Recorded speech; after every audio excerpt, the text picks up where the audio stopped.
अभी के हालात ऐसे हैं कि बच्चियां मुर्तद हो रही हैं,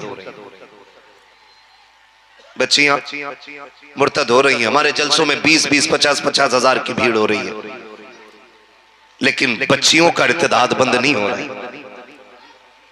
और फिर लोग कहते हैं मौलवी लोग कर क्या रहे। मैं आपसे एक बात अर्ज करूं मेरे भाई, ठंडे दिमाग से सोचना। हम बच्चियों की तालीम के भी मुखालिफ नहीं। हम तो एक बात कहते हैं, तालीम औरतों की जरूरी तो है, मगर खातून खाना हो वो सबा की परी ना हो। खातून खाना हो वो सबा की परी ना हो। हम तालीम के मुखालिफ नहीं, लेकिन एक बात कहना चाहता हूं, ये जो बच्चियां मुर्तद होना शुरू हुई है ना, इसमें दो सबब सबसे बड़े। एक तो ऑनलाइन तालीम, और दूसरा स्कूल के ऐबों पे ट्यूशन के नाम पे बांधी जाने वाली पट्टी। इन दो चीजों ने बेड़ा गर्क कर दिया हमारी कौम का। ऑनलाइन पढ़ाई ये छोटे फोन पे हो नहीं सकती थी, जाहिर है मल्टीमीडिया फोन चाहिए था, उस पे आजादी मिली। अगर वहां बच्ची बच गई तो ये जो ट्यूशन चले ना, ट्यूशन, हमने बच्चियों को पढ़ाया तो जरूर, लेकिन ये देखने की कोशिश नहीं की कि पढ़ा कौन लगा गए, और जहां पढ़ रखी है वहां गैरत वाले बैठे हैं कि बेगैरत बैठे। मैं मानता हूं आपकी बेटी शरीफ होगी, आपकी बच्ची अच्छी होगी, लेकिन आप जानते हो इन इस्लाम दुश्मन ताकतों की स्कीम को। जाओ कभी ट्यूशन देखो तो सही, जो ट्यूशन के रूम होते हैं, जो हाल होते हैं, उनके कंडीशन आप देखिए। सोशल मीडिया पे कुछ भी छुपा हुआ नहीं है। हमारी बच्चियां जाती हैं, जानबूझ करके नकाब वाली बच्ची को पहली बात तो नकाब उतरवा दिया जाता है। जब किसी एक बेटी का नकाब उतरता है, थोड़ी देर के लिए पूरी कौम चीख पड़ती है, फला स्कूल में बच्ची का नकाब उतारा गया, उस जगह बच्ची के कपड़े बदलवा दिए गए। मैं कहना चाहता हूं, ये थोड़ी देर के दर्द से कुछ नहीं होगा। क्या ये अच्छा होता कि इस दर्द को हमेशा के लिए दिल पर महसूस किया जाता। एक बच्ची का नकाब उतरता, पूरी कौम को नींद नहीं आनी चाहिए थी, लेकिन क्या फर्क पड़ता है साहिब। ना हमारे उर्सों में कमी आई है, ना हमारे जलसों में कमी आई है। हमारी शादी भी उसी धूमधाम से है, बारातें भी उसी शान से चल रही है। तुम्हें क्यों याद नहीं रहा 8 दिन पहले बेटी का नकाब उतरवा दिया गया? तुम्हें क्या लगता है सिर्फ कपड़ा उतारा गया है? नहीं, जिस बेटी का नकाब उतारा गया है, सिर्फ नकाब नहीं, इस्लाम की इज्जत उतारी जा रही है। क्यों भूल जाते हो तुम? सिर्फ नकाब कपड़ा नहीं होता है। आपको समझाना चाहता हूँ, कपड़े 3 कलर के हो, लाल हरा पीला, लाल हरा सफेद। जब ये कपड़े हो, अलग अलग पट्टियां हो, दुनिया पट्टी कहती है, कपड़ा कहती है। जब एक जगह सिल दिया जाता है तो इसी को तिरंगा कहा जाता है, यही मुल्क का झंडा बन जाता है। अगर ये अलग अलग था, तुमने फेंका, कोई फर्क नहीं पड़ा है, लेकिन जब ये कपड़ा झंडा बन के छत पे लगा, फिर जब गिरा है, तो सिर्फ झंडा नहीं, मुल्क की आबरू का सवाल है, मुल्क की इज्जत का सवाल है। मैं कहना चाहता हूँ, अगर झंडा बन जाए, कुल कौम की और मुल्क की आबरू बन जाता है, और जब यही कपड़ा नकाब बन के बेटी के बदन पे चल जाता है, तो बुर्का सिर्फ कपड़ा नहीं, बल्कि ये इस्लाम की हया और इस्लाम की इज्जत का जौहर बन जाया गया।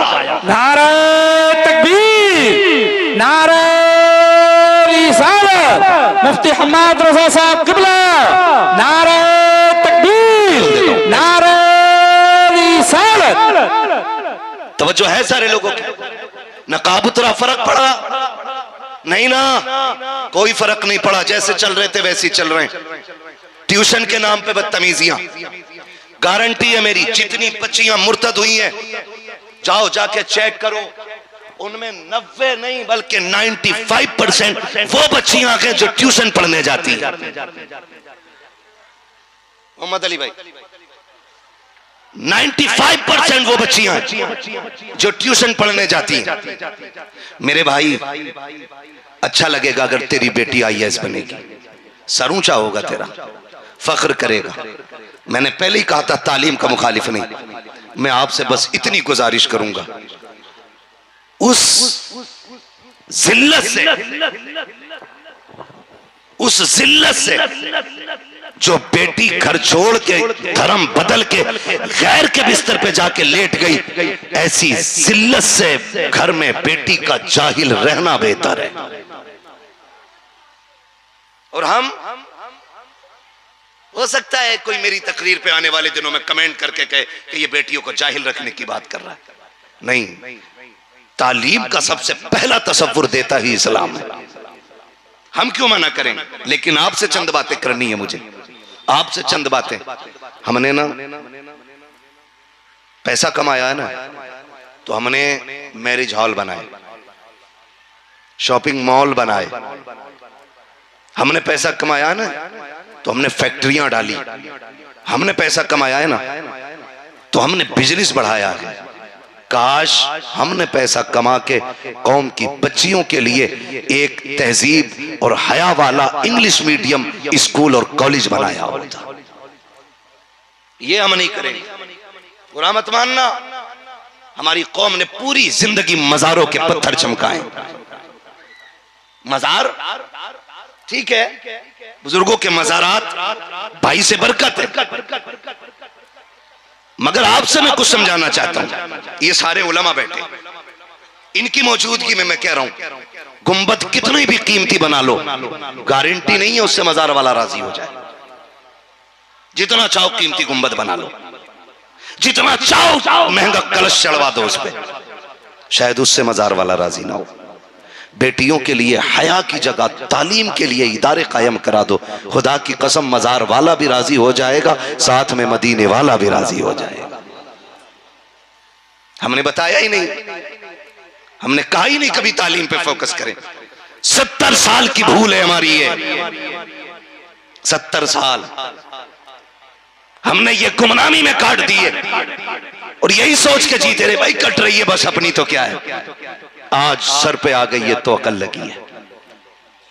खुदारा आप मज़ारात पे हाजिरी दें, मज़ारात पे आप जाएं, ये अपनी जगह है, लेकिन अब जरूरत है कौम को, बच्चियों को एक ऐसे इदारे की हर इलाके में जहां बेटी की तालीम भी दुरुस्त रहे और उसकी इज्जत भी महफूज रहे। ये बहुत ज्यादा जरूरी है, वरना याद रखना आज मेरे घर आग लगी है, कल आपके घर लगेगी। आज आपके घर लगी है, यही आग सुलगते सुलगते मेरे घर भी आनी है, मेरे घर भी आनी है। कितना जिगरा हो गया बच्चियों के अंदर के वो जहन्नम जाके खरीद रही हैं, जिनकी बच्चियों को दोज़ख पढ़ाया गया था, आज वो भूल गई दोज़ख का अज़ाब क्या है। और बाप कहता मौलवी जिम्मेदार है। नहीं जी, मौलवी का काम कहना होता है, अमल कराना हम सब की अपने घर की जिम्मेदारी होती है। और एक वजह और है, घर की और बेटियों की इज्जत की बर्बादी में सबसे बड़ा हाथ भाई का भी है। या तो भाई बहन से यह सौदा कर चुका है कि तू मेरे ऐबों पे पर्दा डाल, मैं तेरे ऐबों पे पर्दा डालूंगा, या फिर भाई इतने नशेड़ी हो गए हैं कि वो शराब और नशे और नींद की गोलियों में धुत होके सोते रहते हैं। बहन रात के 3 बजे कहां फोन कर रही है किसी को मतलब नहीं होता है। और ये जो मुसलमानों ने लगा रखा ना, ये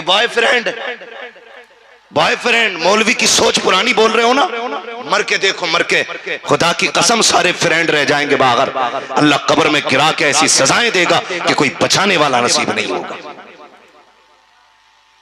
ये सोचे बदल दो अपनी, और बेटियों को कनीज़े फातिमा ज़हरा बनाओ। ये जो आज भूख लग गई ना कि मैं भी अपनी बेटी को पढ़ाऊंगा, उसके जिम्मेदार वो लोग हैं कि जो कहते हैं मुझे अपने घर के लिए डिग्री होल्डर औरत चाहिए। आप कहेंगे कैसे? होता यूं है कि जब रिश्ता करने जाते हैं ना, तो जाके पूछते हैं क्या पढ़ा है बेटी ने। गरीब बाप कहते था मेरी बेटी ने, वो तो फखर से कहता कुरान पढ़ा है, लेकिन ये जाहिल उल्लू का पट्टा कहता बस खाली कुरान पढ़ा है, और क्या पढ़वाना चाहता है, एमए नहीं किया है, बीए नहीं किया है। जब ये कह के रिश्ते ठुकराए जाते हैं ना, तो फिर मजबूरी हो जाती है हर बाप की बेटी के लिए डिग्री का इंतजाम करना। ये बातें याद रखिएगा जो मैं कह के जा रहा हूं। अक्लमंद वो नहीं है जो अपने बेटे के लिए आईएएस, आईपीएस या एमबीबीएस ढूंढ के लाए। अक्लमंद वो है जो अपने घर के लिए कनीज़े फातिमा ज़हरा देख के लाए। हम मुसलमान हैं, और शुक्र है रब का, रब ने सबसे ज्यादा इज्जतें हमारी बेटियों को अता की है। ये वकार सिर्फ हमारी बेटी का है। कभी नकाब के नाम पे जलील किया गया, कभी पर्दे के नाम पे बेटियों को टारगेट किया गया, कभी तलाक के नाम पे उन्हें बहकाया गया, कभी हलाले के नाम पे उनके जहनों को बदलने की कोशिश की गई। मैं खुदा की कसम खा के कहता हूं, जो इज्जत इस्लाम ने बेटी को दी है ना, वो आपको दुनिया में कहीं देखने नहीं मिलेगी। ये जो सब कुछ हो रहा है ना, हमारी नादानी की बुनियाद पे और हमारे जाहिल होने की बुनियाद पे हो रहा है। जब किसी ने कहा ना, हमारी बच्चियों से देखा, इस्लाम बेटी को 4 दीवारी में रखता है, 4 दीवारी में रखता है, उसे कैद कर दिया इस्लाम ने, तो बच्ची का जहन बदल जाता। बात तेरी सही है, बात तेरी सही है। खुदा की कसम, इस्लाम ने इज्जत बख्शी है नकाब के जरिए, पर्दे के जरिए।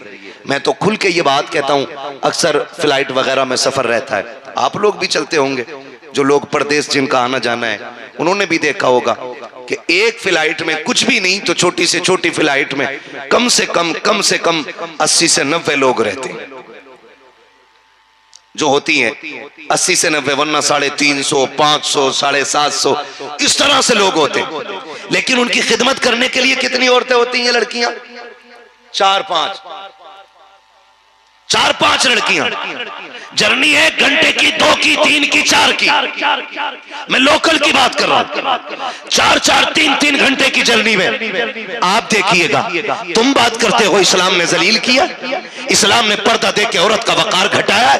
मैं कहता हूं, तुम किस इज्जत की बात करते हो? तो औरत का हक है कि वो खुद जाकर के अपने सेल्फिश रखे, खुद अपने आप को संभाल सके। तुम इसे आजादी कहते हो। तुमने डिग्री दिलाई, क्या बना? कि मेरी बेटी एयरलाइंस में है, मेरी बेटी फला एयरपोर्ट पर है, मेरी बेटी फला एयरपोर्ट पे, चल मैं तेरी कलाई पकड़ के लेके चलता हूं। मुझे बता तो सकी, तुम ये कहते हो कि इस्लाम ने बेटी को घर के अंदर रख के घर की नौकरानी बना डाला है। मैं दावे के साथ कह सकता हूं, पूरे घर के अंदर या तो 12 मेंबर होंगे, 18 मेंबर होंगे, 20 से ज्यादा किसी घर के अंदर मेंबर नहीं होंगे। उन 20 लोगों के लिए अगर 4 बच्चियां खाना बनाती है तो तुम उन्हें गुलामी कहते हो। क्या कहोगे इन 4 बच्चियों के बारे में जो 250 लोगों के आगे पीछे पानी लेकर के टहल रही है? किसी को पानी की जरूरत है, जा करके पूछ रही है। खुदा की कसम, और बात यहीं तक नहीं रह जाती, तनख्वाह तब दी जाएगी जब कपड़े उनकी मंशा के होंगे, तनख्वाह तब दी जाएगी जब रहन सहन उनके तरीके का होगा। और यह भी तनख्वाह में शामिल होता है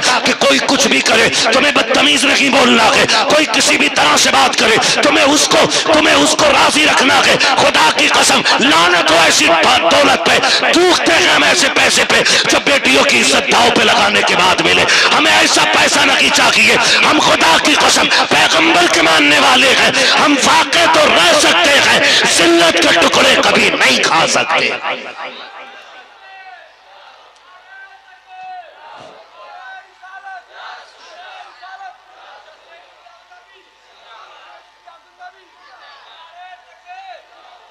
तो भाई, अपनी बच्चियों को दीन की तालीम दे। और अगर शौक है ना पढ़ाने का, तो जितना पैसा तुमने ना अपने शौक और नाजायज कामों में खर्च किया ना, ये बताओ हमारे इस इलाके में साल भर में कितने जलसे होते होंगे? इलाके के लोग बैठे हैं ना यहाँ पे, कुछ है? कितने जलसे हो जाते होंगे भाई? 8-10 हो जाते हैं कि नहीं? अच्छा, उन जलसों का पैसा गवर्नमेंट से आता है कि हम खुद अपनी जेब से करते हैं? बोले, डर रहे हैं ना? मत डरो, जिम्मेदार मैं हूं ना अपनी बात का। कहां से करते हैं हम? अपनी जेब से। किसी से फंड, कोई कंपनी, कोई गवर्नमेंट नहीं ना, कोई नहीं देता, अपनी जेब से करते हैं। तो जो कौम साल भर में अपने इलाके में 10 जलसों के लिए चंदा कर सकती है, वो एक बेटियों के इंग्लिश मीडियम स्कूल के लिए चंदा साल में एक नहीं कर सकती है? कर सकती है ना?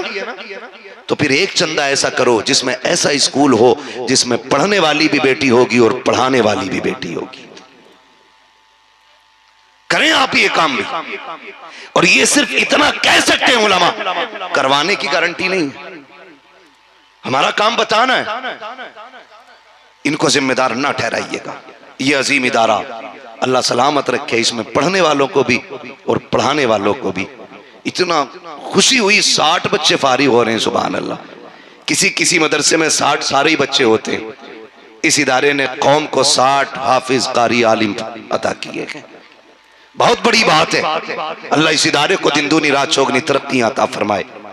आपने मदरसे और तालीम के हवाले से बात सुनी, थोड़ी सी बात मैं भी कर जाऊं। पहले ये बात बताओ, बच्चियों को हिफाजत से पढ़ाएंगे कि नहीं इंशाअल्लाह? तालीम से ज्यादा तरबियत पे ध्यान देंगे कि नहीं इंशाअल्लाह? देंगे इंशाअल्लाह? वादा करें इंशाअल्लाह, जोर से वादा करें इंशाअल्लाह। पढ़ाएंगे बच्चियों को तहजीब के साथ। बच्चों के एक एक मिनट का हिसाब लेना। वक्त होता तो इंशाअल्लाह मैं तफसील से बात करता, लेकिन ये जरूरी बात थी जो मैंने आपसे कह दी। जब कोई भी बच्ची जाती है ना तो दिल दुखता, जब वो इंटरव्यू में जानबूझ के पूछते हैं अब्बा का नाम क्या है, और जब वो कहती है ना मेरे बाप का नाम अब्दुल रहमान है, तो वो चोट यहां लगती है। खुदा रब बचा लो अपनी कौम को। अगर अब भी नहीं जागे तो कभी नहीं जागोगे। डॉक्टर इकबाल ने कहा था, ना संभलोगे तो मिट जाओगे हिंदी मुसलमानों, तुम्हारी दास्तां तक भी ना होगी दास्तानों में। इसलिए खुदारा अपनी बच्चियों को जो है महफूज करो, महफूज करो अपनी बच्चियों को। लाजिम है, मैं तालीम का इनकार नहीं करता, लेकिन लाजिम यह है बच्चियों को वहां पढ़ाओ जहां पढ़ने वाली भी बेटी हो और पढ़ाने वाली भी बेटी होनी चाहिए। आपके बच्चियों की कौन दोस्त है, कौन सहेली है, इस पे भी आपको फोकस करना पड़ेगा। आप उनके घर से गायब रहने वाले टाइम का हिसाब लें, लाजिम है। आज जो बच्चे हमारे बिगड़ रहे हैं ना, उसकी एक वजह यह हम बच्चों को वक्त नहीं देते। हमारा सारा वक्त बिजनेस बिजनेस बिजनेस बिजनेस। शाम को आए, मोबाइल लिया, थोड़ी देर चलाया, लेट गए। कभी बच्चों में भी बैठ के देखा करो। याद रखो, शोहर घर में बादशाह होता है, औरत उसका वजीर होती है, और बच्चे उस घर की रियाया होते हैं। पूरी एक सल्तनत होती है घर के अंदर। जो लोग समझते हैं वही घर चला भी पाते, बचा भी पाते, वरना न चला ही पाते हैं और न बचा पाते हैं। शोहर कौन होता है? बाप कौन होता है? बादशाह। बीवी, जोर से बीवी। डर रहे हो क्या? नहीं, आपका चेहरा नहीं आएगा जो आपकी बीवी देख के आपसे कल हिसाब ले ले। शोहर कौन होता है? जोर से। और बीवी, बच्चे, रियाया। होता क्या है, बादशाह कहीं गया, मिल्कियत में वापस पलट के आया तो वजीर से पूछता, बता मैं तुझे छोड़ के गया था, मुल्क के हालात कैसे? तो वजीर एक एक बात सामने रख के कहता, सुनो बादशाह साहब, आपके पीछे फला कौम ने ये गलती की है, फला टीम ने ये गलती की है, उस तंजीम ने ये कमी की है। फिर बादशाह तलब करके हिसाब लेता है। तो जब इस तरह से नजर बादशाह की होती है तो मुल्क तबाह नहीं होते। और जब बादशाह मौज में रहे, सफर करता रहे, रियाया में आग लगती रहे, तो मुल्क बचेगा कि तबाह होगा? बोले तबाह हो जाएगा ना। तो बाप एक बादशाह है, बीवी से आके पूछे, बता मैं तो बाहर कमाने गया था, बता बेटा कितनी देर बाहर रहा है, बेटी ने कितने काम किए हैं, बता बच्चियों ने नमाज पढ़ी है कि नहीं पढ़ी है, बेटे ने नमाज पढ़ी थी कि नहीं पढ़ी थी, काम से गया था तो कितनी देर में आया था। अगर औरत शोहर के साथ वफा करे, और हक यह है कि वजीर वफा करे बादशाह के साथ, तभी सल्तनत बचती है। अगर बच्चों की खता पर माएं पर्दा डालेंगी तो घर बर्बादी से नहीं बच सकते हैं। अगर माएं बच्चियों के साथ तरफदारी करके उनकी गलतियों को शोहर से छुपाएंगी, एक दिन खून के आंसू रोना पड़ता है। इसलिए मैं बेटियों से कहना चाहूंगा कि तुम घर की मलका और वजीर हो, शोहर तुम्हारा बादशाह है। अगर बच्ची खता करे तो उसकी हमदर्दी में पर्दा मत डालना, वरना खून के आंसू रोने पड़ेंगे। अपने बादशाह से जो बात है कह दे, इसलिए कि मुल्क को जितने अच्छे तरीके से बादशाह संभाल सकता है, कोई दूसरा नहीं संभाल सकता है। तू ये मत सोचना मैं कल संभाल लूंगी, बच्ची के डांट दूंगी, तेरी एक सरासी लापरवाही पूरी कौम को शर्मिंदा कर सकती है। इसलिए मैं कहना चाहता हूं, अपने घरों को सल्तनत का निजाम दो। औरतें शोहरों से वफा करें, बहन भाइयों से वफा करें, भाई बहनों से वफा करें। जब रिश्ते वफादारी में आकर के एक चमन बनता है, खुदा की कसम इसी चमन के अंदर रहते हुए दुनिया में अल्लाह घर को जन्नत का नक्शा बना दिया करता है। लेकिन ये नहीं।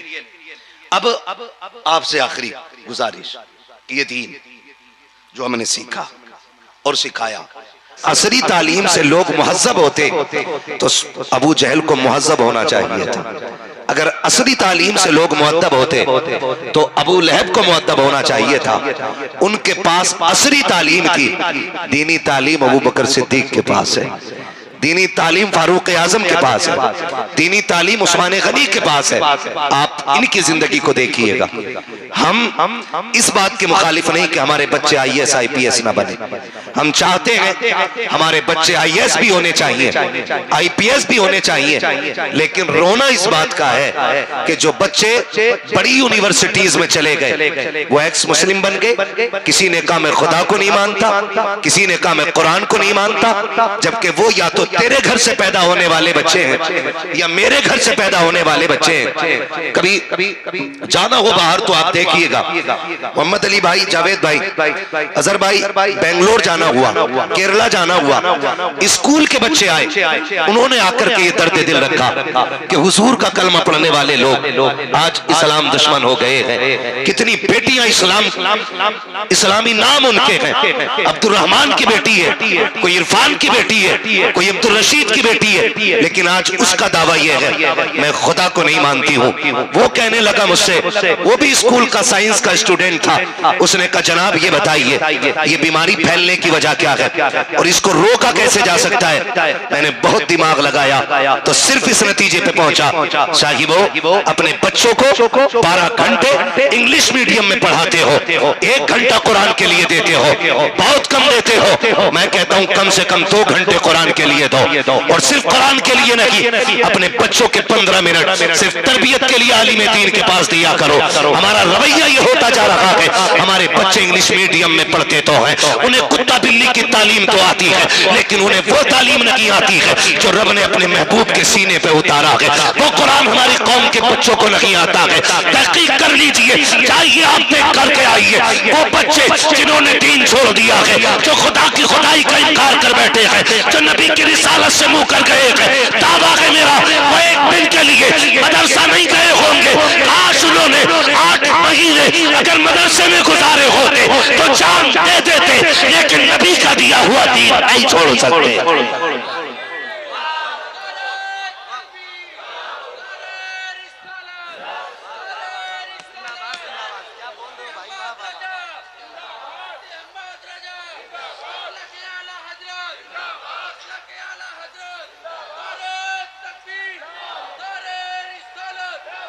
हमारे बच्चे मदरसे जाए क्यों? दादा ने पहले ही कह दिया था मौलवियों से दूर रहियो, इनकी सोच बड़ी पुरानी होती है। मैं कहता हूं लिमिट में और औकात में रह के बात कर। खुदा की कसम हम शुक्र अदा करते हैं हमारी सोच पुरानी है, लेकिन 2000 साल पुरानी नहीं, 1400 साल पुरानी है, सिर्फ 1400 साल पुरानी है। हमारी सोच वो है जो हमें नबी ने दिया है। हाँ, तो हमने तो पहले ही कह दिया मौलवियों से दूर रहियो, इनकी सोच पुरानी है। अपनी नस्लें अगर बचानी है ना, नस्लें अगर बचानी है तो याद रखिएगा, एक हाथ में अगर असली तालीम है ना तो दूसरे हाथ में मोहम्मदी तालीम होनी चाहिए। ये बता के जा रहा हूं, मैं तालीम का मुखालिफ नहीं, खुशी होती है IAS बनो IPS बनो, हक है तुम्हारा। अब हम भी जानते हैं ये दौर बारूद और बम का नहीं है, अब दौर कलम का आया है। वो कौम आगे जाएगी जिसके हाथ में कलम होगा, ये भी सोच लीजिएगा। वो कौम आगे जाएगी जिसके हाथ में कलम होगा। एक बदतमीज शाइस्ता या शगुफ्ता नामी सोशल मीडिया पर आके बकवास करती है, वो कहती है कि मदरसे अपनी कौम को पीछे धकेल रहे हैं, मदरसे अपनी कौम को तबाही में लेकर के जा रहे हैं। अभी 3 दिन पहले की बात है, मैं चैलेंज करता हूं तमाम बदतमीज बच्चियों और बच्चों को जो इस्लाम के खिलाफ बकवास करते हैं, खुदा की कसम जो लाल मदरसों ने दिए थे ना वो यूनिवर्सिटियों ने नहीं दिए। लिखो मेरी बात, और मैं बताने लगा हूं फजले हक खैराबादी मदरसे का लाल है। हाँ, फजले हक खैराबादी मदरसे का लाल है। अल्लामा किफायत अली कादरी मदरसे का लाल है। अशफाकुल्लाह खां मदरसे का बेटा है। हो किधर, हो किधर? मदरसे पीछे धकेल रखे। अगर आपको यकीन ना हो तो तहकीक करके देख लो, कहते मुसलमान नौकरी के चक्कर में फिर रहा है। खुदा की कसम मुसलमान ने न कल किसी की मुलाजमत की थी न आज कर रहा है, और ये तारीख उमर फारूक आजम की दौर की दोहरा रहा हूं। हजरत उमर ने कहा था ये कौम जब तक बिजनेस करेगी उस वक्त तक जलील नहीं होगी, जब नौकरियों के चक्कर में पड़ जाएगी तब ये कौम जलील हो जाएगी।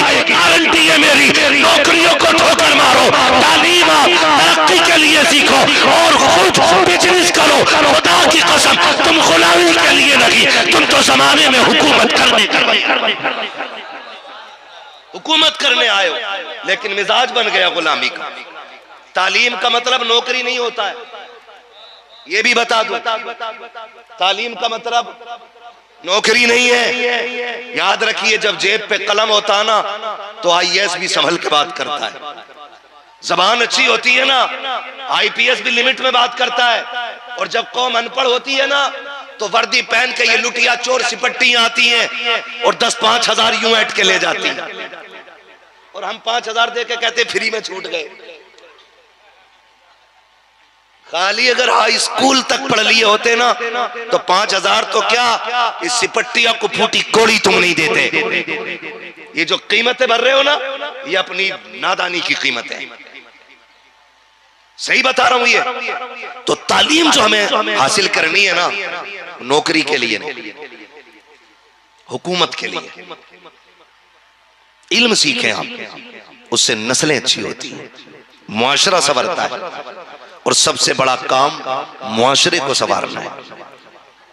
ये याद रखिएगा। हमारी कौम ने शुक्र रब का कि अपने मदरसों के साथ मजबूती से खड़े, लेकिन रोना भी एक बात का, बुरा ना माने तो कह दूं, कर लेंगे हजम, ना भी करोगे तो क्या फर्क पड़ता। जावेद भाई ने बुलाया, अगली बार नहीं आएंगे।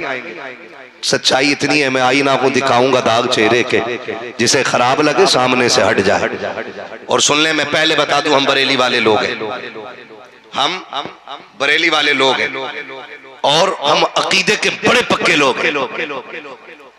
और ये बरेलवियों की खासियत है, हम वलियों से भी प्यार करते हैं, हुजूर के सहाबा से भी प्यार करते हैं, हुजूर के तमाम गुलामों से प्यार करते हैं। ये हमारी पहचान है। मगर आपसे बात करूं,